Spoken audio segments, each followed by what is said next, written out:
नमस्कार, मैं नाज़मीन खान और आप देख रहे हैं SPN 9 न्यूज़।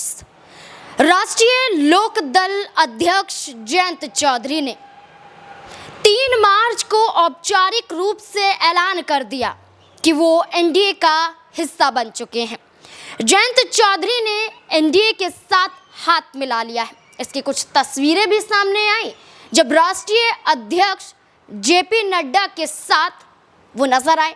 इतना ही नहीं, केंद्रीय गृह मंत्री अमित शाह के साथ भी गुलदस्ता देते हुए जयंत चौधरी दिखाई दिए। ये तस्वीरें दिखाई दी और जयंत चौधरी ने अमित शाह को यहाँ पर धन्यवाद भी दिया। ये कहा कि अब वो औपचारिक रूप से एनडीए का हिस्सा हो चुके हैं। लेकिन जैसे ही एनडीए का हिस्सा बने, यहाँ पर सीटों को लेकर भी चर्चा होने लगी। सीटों को लेकर चर्चा होने लगी कि जयंत चौधरी को भारतीय जनता पार्टी की तरफ से 2 सीटों का ऑफर दिया गया, यानी कि 2 सीटों पर वो चुनाव लड़ते हुए नजर आएंगे। इन 2 सीटों की बात करें तो बागपत और बिजनौर सीट है। बागपत पैतृक सीट मानी जाती है जयंत चौधरी की, क्योंकि एक ऐसी सीट है जिस पर कभी भी आरएलडी हारी नहीं है। 1989 को छोड़कर देखा जाए तो 2014 तक आरएलडी इस सीट पर लोकसभा का चुनाव जीती है। यहाँ पर 1977 की बात कर लें तो स्वर्गीय चौधरी चरण सिंह की बात करें तो वो चुनाव जीतते हुए नजर आए थे। चुनाव कई बार जीता। फिर यहाँ पर अजीत सिंह आ जाते हैं, चौधरी चरण सिंह के बेटे और जयंत चौधरी के पिता, वो भी चुनाव जीते। लगभग कई चुनाव जीते और इस बार ये दावा किया जा रहा है कि इस सीट पर जयंत चौधरी किसे उतारेंगे, खुद उतरेंगे या किसी और नए चेहरे को लेकर आएंगे, क्योंकि ये कहा जा रहा है कि जयंत चौधरी राज्यसभा सांसद भी हैं।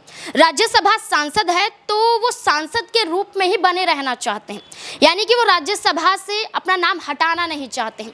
इसलिए ये कहा जा रहा है कि अगर जयंत चौधरी राज्यसभा सांसद रहेंगे तो फिर किसे उतारेंगे।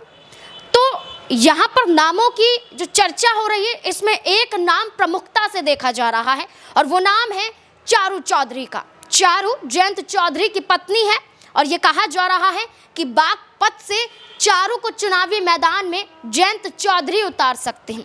अगर चारू चुनाव नहीं लड़ती है तो किसी जाट समुदाय से यहाँ पर उतारा जाएगा जो जयंत चौधरी को जिता सके। वहीं बिजनौर सीट की बात करें तो इसमें भी कहा जा रहा है कि गुज्जर समुदाय से किसी ना किसी को जयंत चौधरी उतारते हुए नजर आएंगे। लेकिन दिलचस्प तो ये होगा कि अगर चारू चौधरी चुनाव लड़ेंगी बागपत से तो क्या कुछ बदलाव देखने को मिलेगा, या जो समाजवादी पार्टी के साथ जुड़े थे, सीट नहीं जीत पाए थे, क्या वो सीट चारू की वजह से जीतते हुए नजर आएंगे या फिर बहुत बड़ी गलती कर बैठेंगे जयंत चौधरी। क्या लगता है आपको? कमेंट सेक्शन में ज़रूर बताएं। देखते रहे SPN 9 न्यूज़। धन्यवाद।